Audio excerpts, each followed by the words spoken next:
నుంచి మా ఇలాకా మాకివ్వండి, మా తడాఖా ఏంటో చూపిస్తామంటున్నారట ఆ మాజీ ఎమ్మెల్యేలు. గత ఎన్నికల్లో కుండ మార్పిడి రాజకీయంతో ఆ ఇద్దరి నెత్తిన ఓటమి బండపడింది. సొంత నియోజకవర్గాలకు తమని ట్రాన్స్ఫర్ చేయాలని వాళ్ళు అర్జీల మీద అర్జీలు పెట్టుకున్నారట.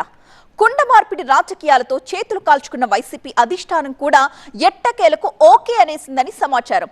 రాబోయే స్థానిక సమరానికి ముందే ఆ ఇద్దరు మాజీ ఎమ్మెల్యేలకు వాళ్ళ సొంత నియోజకవర్గాలు కేటాయించబోతున్నారని టాక్. దాంతో ఆ వైసీపీ నేతలిద్దరూ యమ ఖుషీగా ఉన్నారట. ఇంతకీ ఎవరా నేతలు, ఏదా నియోజకవర్గాలు?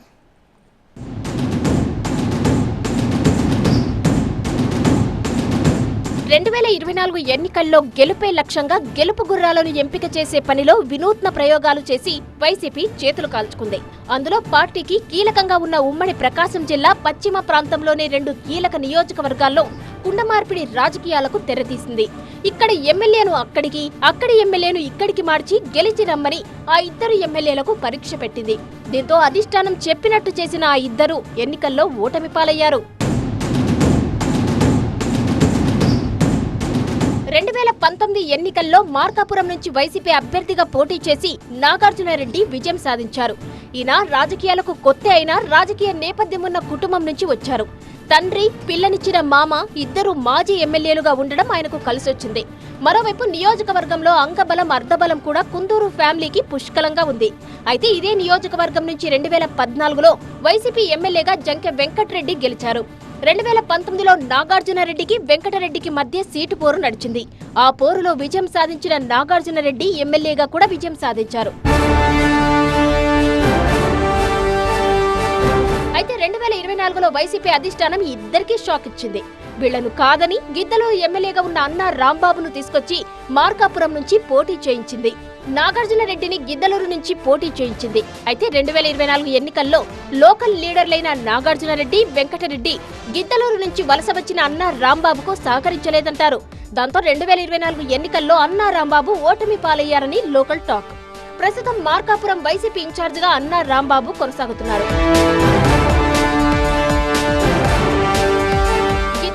అన్నా రాంబాబుకు రెడ్డి సామాజిక వర్గ నేతలతో విభేదాలు తలెత్తాయి.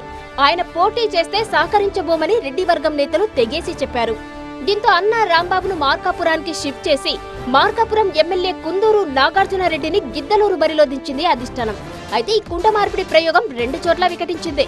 గత ఎన్నికల్లో గిద్దలూరు నుంచి వైసీపీ అభ్యర్థిగా పోటీ చేసి నాగార్జునరెడ్డి ఓడిపోయారు. ప్రస్తుతం ఆయన గిద్దలూరు ఇన్ఛార్జిగా ఉన్నారు. ఎన్నికల్లో ఓటమి తర్వాత తమను సొంత నియోజకవర్గాలకు ట్రాన్స్ఫర్ చేయమని వైసీపీ అధిష్టానానికి నాగార్జునరెడ్డి, రాంబాబు గత 2 ఏళ్లుగా మొరపెట్టుకుంటూనే ఉన్నారట. స్థానిక సమరానికి ముందే తమను తమ నియోజకవర్గాలకు పంపిస్తే మంచి ఫలితాలు సాధించుకు వస్తామని చెప్పారని సమాచారం.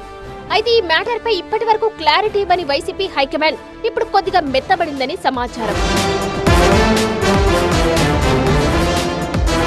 తాజా పరిణామాల నేపథ్యంలో వైసీపీ అధిష్టానం కూడా ఎవరి సొంత నియోజకవర్గాలకు వాళ్లను పంపించేస్తే స్థానిక ఎన్నికల్లో అధికార పార్టీకి గట్టి పోటీ ఇవ్వొచ్చని భావిస్తున్నట్టు సమాచారం. దీంతో అధిష్టానం గ్రీన్ సిగ్నల్ ఇస్తే తమ సొంత ఇలాఖాలో తడాఖా చూపించాలని నేతలిద్దరూ తహతహలాడుతున్నారట.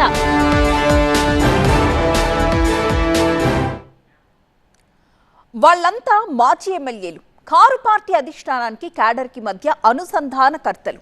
అయితే వాళ్ళు ఇప్పుడు కనిపించట్లేదట. అదే గులాబీ కార్యకర్తల్ని వర్రీకి గురిచేస్తోందని సమాచారం. అగ్రనేతలు కేటీఆర్, హరీష్ రావు వస్తేనే వాళ్ళు నియోజకవర్గంలో దర్శనమిస్తారని టాక్. లేకుంటే అంతే సంగతులు అని చెబుతున్నారు. అయితే లీడర్ల గాయబ్తో క్యాడర్ పరేషాన్ అయిపోతోంది. తమ కష్ట సుఖాలు ఎవరికి చెప్పుకోవాలో అర్థం కాక అయోమయంలో పడిపోతున్నారు. ఇంతకీ ఎవరా నేతలు, ఏవా నియోజకవర్గాలు?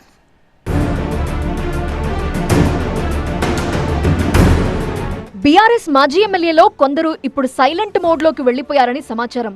తమ నియోజకవర్గాల్లో వాళ్లు గెస్ట్ రోల్ ప్లే చేస్తున్నారని టాక్. సొంత నియోజకవర్గాలకు చుట్టపుచూపుగా వెళుతున్నారట. వాళ్ల వ్యవహార శైలిపై బీఆర్ఎస్ అధిష్టానం అసంతృప్తిగా ఉంది అనే చర్చ నడుస్తోంది. అధికారంలో ఉన్నప్పుడు నియోజకవర్గాలను ఏలిన మాజీ ఎమ్మెల్యేలు అధికారం కోల్పోయి 2.5 సంవత్సరాలవుతున్నా తమ నియోజకవర్గాల్లో కార్యకర్తలకు అందుబాటులో ఉండటం లేదు అనే ఆరోపణలు వినిపిస్తున్నాయి. ఎస్ఐఆర్ ప్రక్రియపై అవగాహన కార్యక్రమాలను సైతం కొంతమంది నేతలు తూతూ మంత్రంగా నిర్వహించినట్లు గులాబీ హైకమాండ్ కి నివేదికలు వెళ్లాయని సమాచారం. మాజీ ఎమ్మెల్యేల్లో కొందరి తీరు అధిష్టానానికి మింగుడు పట్టలేదట.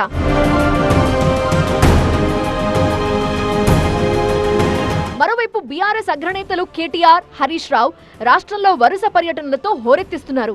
ఏదో ఒక కార్యక్రమం చేపడుతున్నారు. తమ నియోజకవర్గాలకు అధినాయకులు వస్తేనే ఈ మాజీ ఎమ్మెల్యేలు ప్రత్యక్షమవుతున్నారట. నియోజకవర్గంలో కేటీఆర్ లేదా హరీష్ పర్యటిస్తే ఫ్రంట్ రోలో కనిపించడం, ప్రోగ్రాం ముగియగానే మళ్లీ గాయబవడం వాళ్ళకి సాధారణంగా మారింది అంటున్నారు గులాబీ కార్యకర్తలు. లోకల్ లీడర్లు, క్యాడర్ కి వాళ్ళు ఏమాత్రం అందుబాటులో ఉండటం లేదు అనే విమర్శలు వినిపిస్తున్నాయి. సొంత నియోజకవర్గాల్లో కార్యకర్తలకి, స్థానిక నేతలకి కనీసం ఫోన్లో కూడా దొరకటం లేదు అనే టాక్ వినిపిస్తోంది. క్షేత్రస్థాయిలో పార్టీని బలోపేతం చేయటం దేవుడెరుగు. సొంత పార్టీ నేతలు, కార్యకర్తల సమస్యల్ని కూడా పట్టించుకోవటం లేదని మాజీలపై గులాబీ శ్రేణులు మండిపడుతున్నాయట.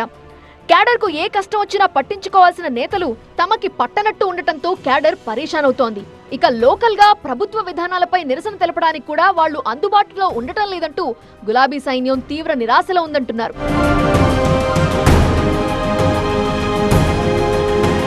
మాజీ ఎమ్మెల్యేల్లో కొందరి తీరుతో లోకల్ లీడర్లు అయోమయంలో పడ్డారట. సొంత నియోజకవర్గాల్లో గాయబైపోయిన మాజీ ఎమ్మెల్యేల జాబితా కొండవీటి చాంతాడంతోందని గులాబీ వర్గాల్లో టాక్. పెద్దపల్లికి చెందిన మనోహర్ రెడ్డి, రామగుండం నియోజకవర్గానికి చెందిన కోరుకంటి చందర్, హుస్నాబాద్ కి చెందిన సతీష్ బాబు, బోధన్ నియోజకవర్గానికి చెందిన షకీల్, కామారెడ్డిలో గంప గోవర్ధన్, నిజామాబాద్ అర్బన్ లో గణేష్ గుప్తా, ఎల్లారెడ్డిలో సురేందర్, నారాయణపేటలో రాజేందర్ రెడ్డి, కల్వకుర్తిలో జైపాల్ యాదవ్, నాగార్జునసాగర్ లో నోముల భగత్, భువనగిరిలో శేఖర్ రెడ్డి, మునుగోడులో ప్రభాకర్ రెడ్డి, ఇల్లందులో హరిప్రియా నాయక్, పినపాకలో రేగా కాంతారావు, డోర్నకల్లో రెడ్యా నాయక్, వరంగల్ ఈస్ట్ లో నన్నపనేని నరేందర్, మహబూబాబాద్ నియోజకవర్గంలో శంకర్ నాయక్, ఖానాపూర్లో జాన్సన్ నాయక్, మంచిర్యాలలో దివాకర్ రావు. ఈ మాజీ ఎమ్మెల్యేలు తమ నియోజకవర్గాల్లో నేతలకి, కార్యకర్తలకి అందుబాటులో ఉండటం లేదు అనే ఆరోపణలు గుప్పుమంటున్నాయి. అంతేకాకుండా ప్రజా సమస్యలపై ప్రభుత్వాన్ని ఎండగట్టడంలో విఫలమవుతున్నారు అనే విమర్శలు వినిపిస్తున్నాయి.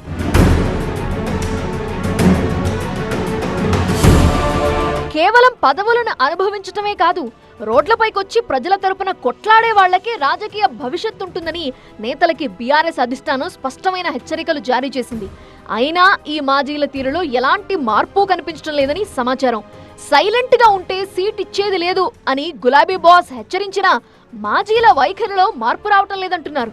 కష్టకాలంలో పార్టీకి, కార్యకర్తలకు దూరంగా ఉంటున్న మాజీలకు రాబోయే రోజుల్లో తమ నియోజకవర్గాల్లో కారు స్టీరింగ్ పట్టుకునే అవకాశాన్ని అధిష్టానం ఇస్తుందో లేదో చూడాలంటున్నారు గులాబీ క్యాడర్. పదవి ఉన్నప్పుడు పవర్ చూపించిన నేతలు ప్రతిపక్షంలోకి రాగానే పత్తా లేకుండా పోయారనే విమర్శలు మూటగట్టుకుంటున్నారు. అధిష్టానం వార్నింగ్ తో అయినా వీళ్లలో మార్పు వస్తుందో రాదో చూడాలి అంటున్నారు గులాబీ వర్గాలు. మార్పు రాకపోతే వీళ్లకి అధిష్టానం ఎలాంటి ట్రీట్మెంట్ ఇస్తుంది అనే దానిపై కారు క్యాడర్లో ఆసక్తికర చర్చ జరుగుతోందంటున్నారు.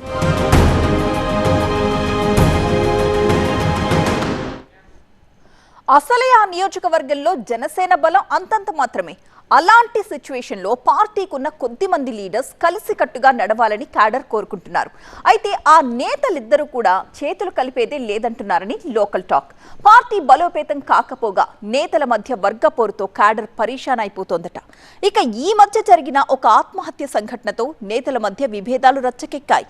ఇంతకీ ఏదా నియోజకవర్గం, ఎవరా నేతలు? రాజంపేట జనసేనలో వర్గపోరు. పదవులు వచ్చే సమయంలో పరేషాన్. శ్రీనివాసరాజు వర్సెస్ అధికారి కృష్ణ. కడప జిల్లా రాజంపేట నియోజకవర్గంలో జనసేన నేతల మధ్య వర్గపోరు ఉన్నట్టుండి వేదికెక్కింది. గత నెల 27న జనసేన కార్యకర్త చింతల శివ తిరుపతిలో ఆత్మహత్య చేసుకున్నాడు. అతను జనసేన నేత. రాజంపేట పార్లమెంట్ సమన్వయకర్తగా ఉన్న శ్రీనివాసరాజు దగ్గర గత 3 ఏళ్లుగా పనిచేస్తున్నారని సమాచారం. జనసేన సోషల్ మీడియాలో కూడా యాక్టివ్ గా ఉండేవారని తెలుస్తోంది. అయితే శివ ఆత్మహత్య ఘటనతో రాజంపేట జనసేనలో లుకలుకలు బయటపడ్డాయని సమాచారం. మృతుడి కుటుంబాన్ని పరామర్శించడానికి అధికారి కృష్ణ వెళ్లారు. శివ ఆత్మహత్యకు శ్రీనివాసరాజు కారణమని, ఆయన వల్లే అతను ఆత్మహత్య చేసుకున్నాడని మృతుడి బంధువులు ఆరోపించారు. అదే విషయాన్ని కృష్ణకు చెప్పారు. దీంతో శివ మృతదేహం సాక్షిగా రాజంపేట జనసేనలో విభేదాలు భగ్గుమన్నాయి. జనసేనకు సంబంధించి రాజంపేటలో మొదటి నుంచి 2 వర్గాలున్నాయంటారు. ఒకటి జనసేన రాజంపేట పార్లమెంటరీ పార్టీ సమన్వయకర్తగా ఉన్న శ్రీనివాసరాజు వర్గం, రెండోది సిద్ధవటం మండలానికి చెందిన అధికారి కృష్ణ వర్గం. ఈ 2 వర్గాలు ఇంతవరకు బహిరంగంగా ఢీ అంటే ఢీ అనలేదు. అంతర్గతంగా విభేదాలు నడుస్తూ ఉండేవని టాక్. అయితే చింతల శివ మృతితో వీళ్ల మధ్య విభేదాలున్నాయనే విషయం బయటకొచ్చిందంటున్నారు. ఇదే ఇప్పుడు ఆ 2 వర్గాల క్యాడర్లో ఆందోళన రేపుతోందంటున్నారు. జనసేన పార్టీకి సంబంధించి కొన్ని రోజుల్లో పదవుల పందేరం ఉందని చెప్తున్నారు. ఇలాంటి సమయంలో వర్గ విభేదాలు బయటపడితే పదవులు దక్కే అవకాశం తగ్గిపోతుందని కార్యకర్తలు ఆందోళన చెందుతున్నారట. అయితే తనపై వస్తున్న ఆరోపణలను శ్రీనివాసరాజు ఖండించారు. తన దగ్గర పనిచేసే శివ మృతికి తాను కారణం కాదంటున్నారాయన. ఈ ఆరోపణలపై విచారణ జరిపించాలంటూ జిల్లా ఎస్పీతో పాటు సీఎం చంద్రబాబుకు, జనసేన అధినేత పవన్ కళ్యాణ్ కి, హోంమంత్రి అనితకు లేఖ రాశారు. కావాలనే కొంతమంది తనపై తప్పుడు ప్రచారం చేస్తున్నారని, తనపై బురద జల్లే కార్యక్రమం జరుగుతోందంటున్నారు శ్రీనివాసరాజు. అసలే రాజంపేటలో అంతంత మాత్రంగా ఉన్న జనసేనని ఈ వర్గపోరు మరింత బలహీనపరుస్తోంది అంటున్నారు. పార్టీలో వర్గపోరుకు ఫుల్ స్టాప్ పెట్టేలా జనసేన అధిష్టానం ఎలాంటి చర్యలు తీసుకుంటుందో చూడాలి అంటున్నాయి లోకల్ పొలిటికల్ సర్కిల్స్. ఇక తెలంగాణలో విద్యార్థులు ఎదుర్కొంటున్న సమస్యలపై సమరానికి సై అంటోంది కాషాయ దళం. రైతు భరోసా ఉద్యమంతో ఊపు మీదున్న తెలంగాణ బీజేపీ ఇప్పుడు రూటు మార్చేసింది. ఫీజుల బకాయి, బీజేపీ లడాయి అంటూ నేరుగా విద్యార్థుల సమస్యలపైనే కథన రంగంలోకి దూకుతోంది. కాలేజ్ క్యాంపస్ల నుంచి మొదలుపెట్టి సెక్రటేరియట్ ముట్టడి వరకు కూడా యాక్షన్ ప్లాన్ రెడీ చేసింది. అసలు బీజేపీ చేపట్టిన ఈ ఫీజు రియంబర్స్మెంట్ రాజకీయ పోరాటం ఎలా రాజుకోనుంది? విద్యార్థుల ఎజెండాతో అధికార కాంగ్రెస్ ని కార్నర్ చేయడానికి ఎలాంటి వ్యూహాలు రచిస్తోంది?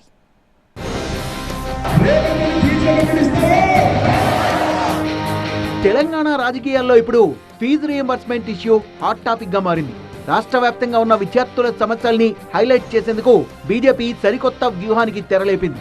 హైదరాబాద్ తో పాటు కరీంనగర్, వరంగల్, ఖమ్మం, నల్గొండ, మహబూబ్ నగర్, సిరిసిల్ల వంటి ప్రధాన జిల్లాల్లో కాలేజీ క్యాంపస్లకు నేరుగా వెళ్లింది కమలనాథుల బృందం. విద్యార్థులతో ముఖాముఖి మాట్లాడి వారి సమస్యల్ని అడిగి తెలుసుకున్నారు. కేవలం చర్చలతో సరిపెట్టకుండా ఏకంగా 2 లక్షల సంతకాల సేకరణ పూర్తి చేసి సరికొత్త రికార్డు సృష్టించారు. కాంగ్రెస్ అధికారంలోకి వచ్చి ఇన్ని రోజులైనా ఫీజు బకాయిలు విడుదల చేయకపోవడంపై యువతలో ఉన్న అసంతృప్తిని క్యాచ్ చేసుకునే పనిలో పడింది బీజేపీ.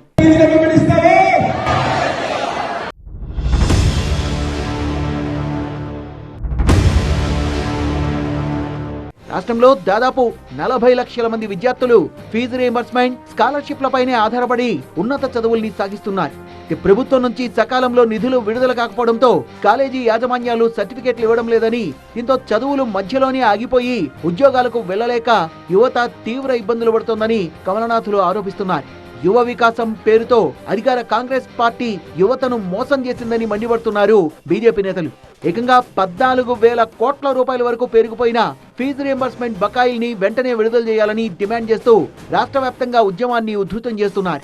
ఫీజుల బకాయి, బీజేపీ లడాయి అంటూ గ్రౌండ్ లెవెల్లో యాక్టివ్ గా కార్యక్రమాలు చేపడుతున్నారు. మధ్యకాలంలో ఢిల్లీ నుంచి అగ్రనేతలు వచ్చి క్లాసులు బీగడంతో ఫీల్డ్ లెవెల్లో పోరాటాన్ని ఉధృతం చేశారు బీజేపీ నేతలు.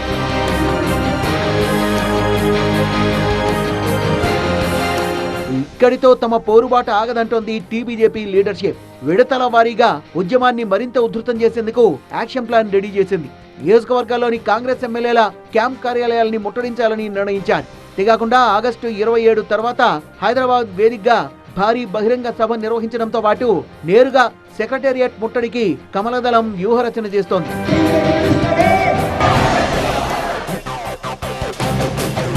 ఇప్పటి వరకు రైతు భరోసా అంటూ అన్నదాతల తరపున ఉద్యమించిన బీజేపీ ఇప్పుడు విద్యార్థులకు భరోసా పేరుతో లడాయికి దిగింది. మరి కాషాయ సేన పోరు అధికార కాంగ్రెస్ సర్కార్ని ఎంతవరకు కదిలిస్తుంది?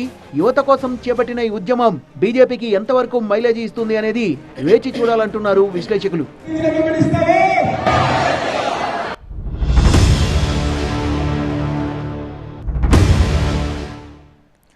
ఆ నియోజకవర్గ వైసీపీలో మాజీ మంత్రి వర్సెస్ మాజీ ఎమ్మెల్యే అన్నట్టుగా ఒక కోల్డ్ వార్ నడుస్తోందట.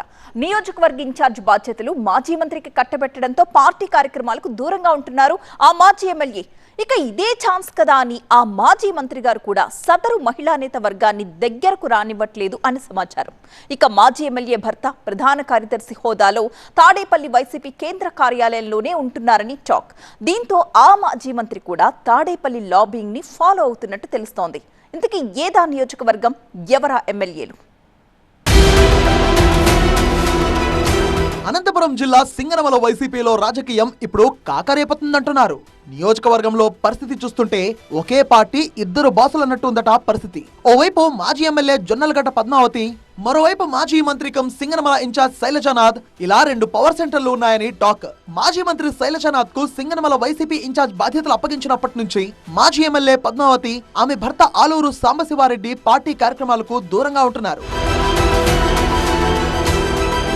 2024 ఎన్నికల్లో సిట్టింగ్ ఎమ్మెల్యే అయిన జొన్నలగడ్డ పద్మావతిని కాదని టిప్పర్ డ్రైవర్ వీరాంజనేయులకు జగన్ టికెట్ ఇచ్చారు. ఆ ఎన్నికల్లో ఓటమి తర్వాత సింగనమల ఇన్ఛార్జ్ బాధ్యతలను మళ్లీ తన భార్య జొన్నలగడ్డ పద్మావతికే ఇస్తారని ఆమె భర్త ఆలూరు సాంబశివారెడ్డి భావించారు. అయితే అనూహ్యంగా కాంగ్రెస్ నుంచి వైసీపీలో జాయిన్ అయిన మాజీ మంత్రి శైలజానాథ్ కు సింగనమల ఇన్ఛార్జ్ బాధ్యతలు అప్పగించారు జగన్. అప్పటి నుంచి జొన్నలగడ్డ పద్మావతి వర్గీయులు శైలజానాథ్ కు దూరంగా ఉంటూ వస్తున్నారు. అటు శైలజానాథ్ కూడా పద్మావతి వర్గాన్ని కలుపుకొని పోవడం లేదనే విమర్శలు ఉన్నాయి. దీంతో శైలజానాథ్ పద్మావతి దంపతుల మధ్య పెద్ద అగాధం ఏర్పడింది. సింగనమల పంచాయతీ తాడేపల్లికి చేరిన సిట్యుయేషన్ లో ఏ మార్పు రాలేదని సమాచారం. దీంతో సింగనమలలో వైసీపీ శ్రేణులు 2గా చీలిపోయాయని పార్టీ వర్గాలు చెబుతున్నాయి. ఇక పద్మావతి భర్త సాంబశివారెడ్డి పార్టీ ప్రధాన కార్యదర్శి హోదాలో తాడేపల్లిలోని వైసీపీ కేంద్ర కార్యాలయంలో ఉంటూ జగన్ కు అత్యంత సన్నిహితంగా వెలుగుతున్నారు. ఇప్పుడు ఇదే శైలజానాథ్ ని కలవరపెడుతుందంటున్నారు. దీంతో నియోజకవర్గంలో తనను వ్యతిరేకించే వారితో పాటు పద్మావతి వర్గం కూడా జగన్ కు చేరువగా మెలుగుతోందని మాజీ మంత్రి భావిస్తున్నారు. సాంబశివారెడ్డి లాబింగ్ తో పరేషాన్ అవుతున్న శైలజానాథ్ కూడా తాడేపల్లి కేంద్రంగా కౌంటర్ లాబింగ్ షురూ చేశారని సమాచారం. నియోజకవర్గంలో పార్టీని గాలికొదిలేసి ఆయన కూడా తాడేపల్లి చుట్టూ ప్రదక్షిణలు చేస్తున్నారట. అడపాదడపా నియోజకవర్గానికి వస్తూ ఎక్కువ సమయం తాడేపల్లికే కేటాయిస్తున్నారంటున్నారు. ఇలా ఈ 2 వర్గాలు తాడేపల్లికి పరిమితం కావడంతో నియోజకవర్గంలో వైసీపీని పట్టించుకునే నాథుడే లేకుండా పోయారని కేడర్ వాపోతోందట. ఈ వ్యవహారం తాడేపల్లి దాకా వెళ్లడంతో ఇద్దరు నేతలను పిలిపించి కలిసి పనిచేయాలని జగన్ సూచించారట. అయితే క్షేత్రస్థాయిలో మాత్రం ఎవరి దారి వారిదే, ఎవరి వర్గం వాళ్లదే అన్నట్టు సాగుతున్నారని టాక్. ఇరు వర్గాల మధ్య ప్రత్యక్ష పోరు లేకపోయినా అంతర్గత విభేదాలు మాత్రం సింగనమల వైసీపీ కేడర్ లో గందరగోళానికి కారణమవుతున్నాయంటున్నారు. రాబోయే ఎన్నికల్లో టికెట్ రేసులో పద్మావతి ఎక్కడ పోటీకి వస్తారో అన్న ఆందోళన శైలజానాథ్ ని వెంటాడుతోందన్న ప్రచారం జరుగుతోంది. ఇక వచ్చేసారి సింగనమల నుంచి తమకే అవకాశం ఇవ్వాలంటూ సాంబశివారెడ్డి పావులు కదుపుతున్నారట. సింగనమల వైసీపీలో ఈ అంతర్గత ఆధిపత్య సమరానికి అధిష్టానం ఎలా ముగింపు పలుకుతుందో వేచి చూడాలంటున్నాయి లోకల్ పొలిటికల్ సర్కిల్స్.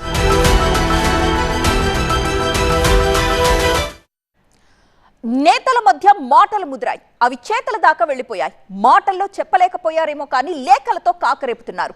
లెటర్ వార్తో సై అంటే సవాళ్లు విసురుకుంటున్నారు.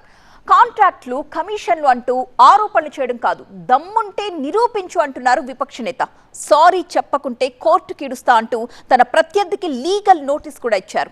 అస్సలు తగ్గేదే లేదంటూ వైసీపీ నేతకి కౌంటర్ ఇచ్చారు టీడీపీ ఎమ్మెల్యే. అన్న మాటకు కట్టుబడి ఉన్నానని, ఈ మ్యాటర్పై ఎందాకైనా కూడా వెళ్లడానికి సిద్ధమంటూ సవాల్ చేశారు. దీంతో ఇక్కడి రాజకీయం రసవత్తరంగా మారింది. ఇంత రాజకీయ రచ్చరేపుతున్న ఆ మ్యాటర్ ఏంటి? ఏదా నియోజకవర్గం? ఎవరా నేతలు?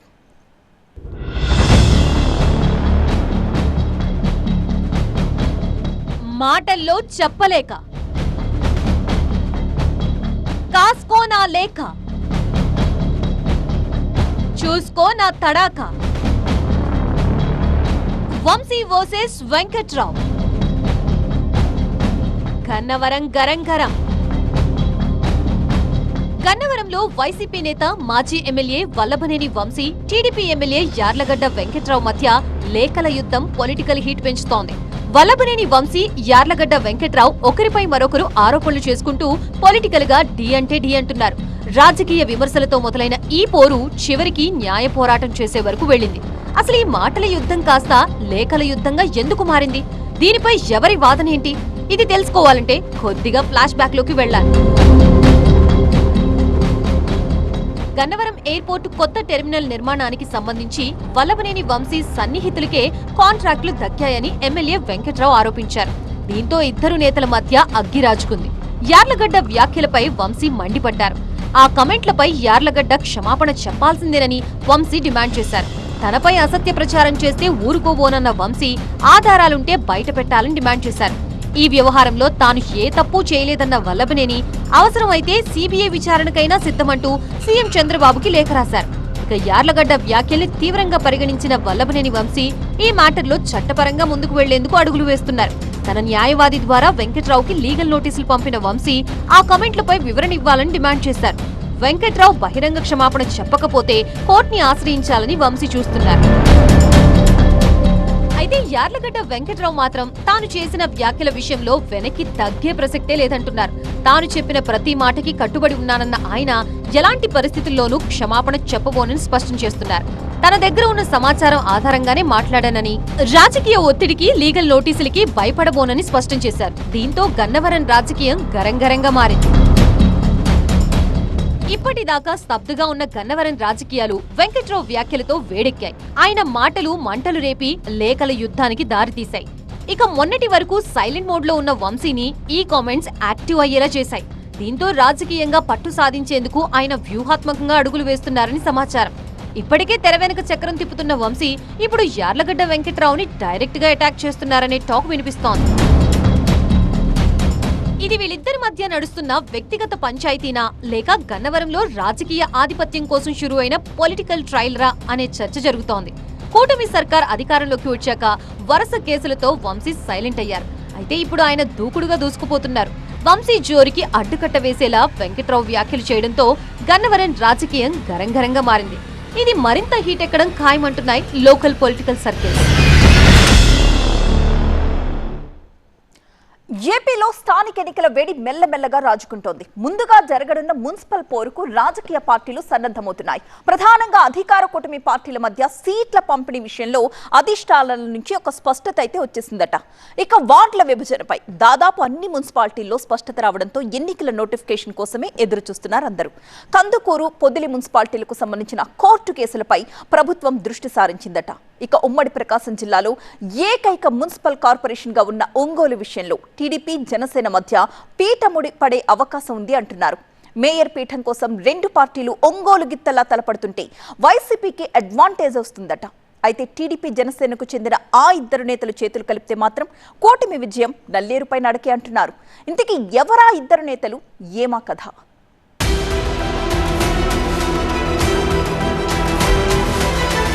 ఏపీలో స్థానిక సంస్థల ఎన్నికల కోలాహలం మొదలైంది. పంచాయతీల కన్నా ముందుగా జరగనున్న మున్సిపల్ పోరుకు రాజకీయ పార్టీలు సన్నద్ధమవుతున్నాయట. కూటమి పార్టీల మధ్య సీట్ల పంపిణీపై ఆయా పార్టీల అధిష్టానాల నుంచి స్పష్టత వచ్చేసింది. ఎవరెన్ని స్థానాల్లో పోటీ చేస్తారనేది క్లియర్ కట్ గా క్లారిటీ వచ్చేసిందంటున్నారు. దీంతో అభ్యర్థుల ఎంపికలో పార్టీలు తలమునకలై ఉన్నాయని చెబుతున్నారు. కూటమిలో ప్రధానమైన టీడీపీ దూకుడుగా వెళ్తోందని సమాచారం. ప్రకాశం, మార్కాపురం జిల్లాలో ఒంగోలు కార్పొరేషన్ తో పాటు 7 మున్సిపాలిటీలు, 1 నగర పంచాయతీ ఉన్నాయి. వీటిలో కార్పొరేషన్ తో పాటు 6 మున్సిపాలిటీలు, 1 నగర పంచాయతీలో ఎన్నికలు జరగాల్సి ఉంది. ఒంగోలు మున్సిపల్ కార్పొరేషన్ ఎన్నికలను అధికార విపక్షాలు ప్రతిష్టాత్మకంగా తీసుకున్నాయి.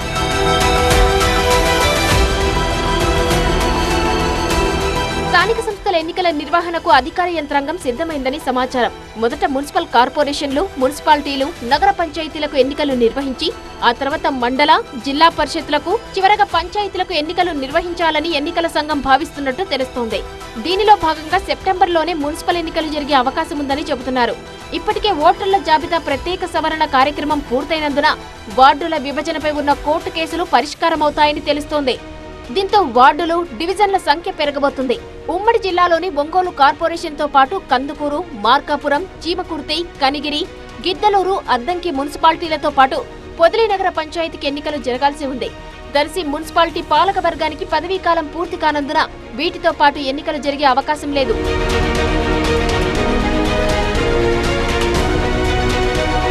కందుకూరు మున్సిపాలిటీతో పాటు పొదిలి నగర పంచాయతీ ఎన్నికలకు కోర్టు కేసులు అడ్డంకిగా ఉన్నాయట.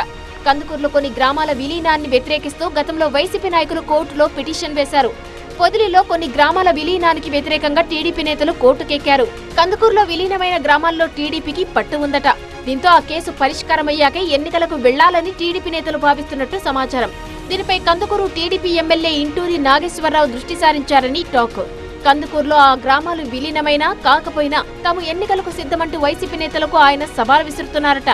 ఆ సవాలుకు వైసీపీ నేతలు స్పందించక తప్పని పరిస్థితి వచ్చిందంటున్నారు. దీంతో వాళ్లు కేసును వెనక్కు తీసుకుని ఎన్నికలకైనా సిద్ధం కావాలి, లేక ఎమ్మెల్యే సవాల్ విసిరినట్లు ఆ గ్రామాలను తీసివేస్తే తాము సిద్ధమని వైసీపీ నేతలు ప్రకటించాల్సి ఉందట. దీంతో కందుకూరులో రాజకీయ వాతావరణం వేడెక్కింది.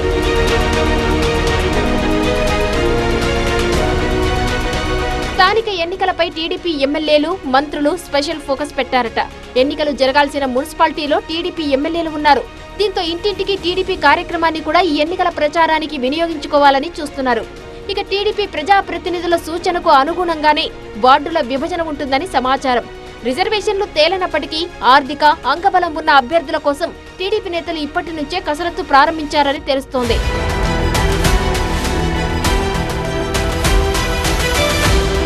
ఇక ఒంగోలు కార్పొరేషన్లో మేయర్ సీట్ కోసం టీడీపీ జనసేన మధ్య ఫైట్ నడుస్తోందంటున్నారు. ఒంగోలు ఎమ్మెల్యేగా టీడీపీకి చెందిన దామచర్ల జనార్దన్ ఉండగా జనసేనలో మాజీ మంత్రి బాలినేని శ్రీనివాసరెడ్డి కీలకంగా వ్యవహరిస్తున్నారు. ఒంగోలులో ప్రధాన పార్టీల తరపున వీళ్లే బలమైన నేతలుగా ఉన్నారు.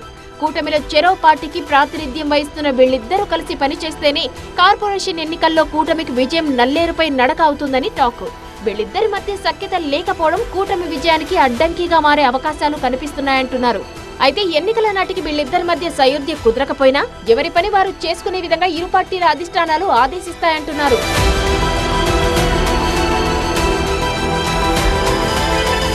ఒంగోలు కార్పొరేషన్ మేయర్ పదవిని దక్కించుకోవడానికి టీడీపీ జనసేన నేతలు ఇప్పటి నుంచి ఎత్తులకు పెయ్యెత్తులు వేస్తున్నారని సమాచారం.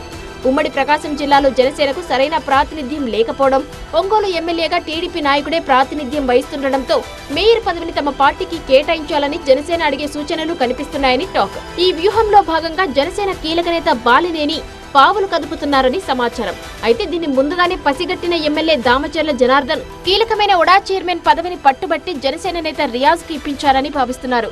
ఉడా చైర్మన్ పదవి జనసేనకు ఇచ్చినందుకు మేయర్ పదవి తమకే దక్కేలా టీడీపీ నాయకులు పావులు కదుపుతున్నారట. దీంతో ఒంగోలు రాజకీయం రసవత్తరంగా మారిందంటున్నారు. కూటమి పార్టీలో ఇప్పటి నుంచే సందడి నెలకొంటే ప్రధాన ప్రతిపక్షం వైసీపీలో మాత్రం ఇంకా స్తబ్దత కొనసాగుతుందని టాక్. గత ఎన్నికల్లో ఇతర నియోజకవర్గాల నుంచి వచ్చి పోటీ చేసి ఓడిపోయిన స్థానాల్లోనే ఇన్ఛార్జీలుగా కొనసాగుతున్న వైసీపీ మాజీ ఎమ్మెల్యేలు తమను సొంత నియోజకవర్గాలకు పంపించాలని అధిష్టానం దగ్గర అర్జీలు పెట్టుకున్నారట. వాళ్లను సొంత నియోజకవర్గాలకు ట్రాన్స్ఫర్ చేస్తే తప్ప మున్సిపల్ సమరం కోసం యాక్టివ్ అయ్యే సూచనలు కనిపించడం లేదంటున్నారు.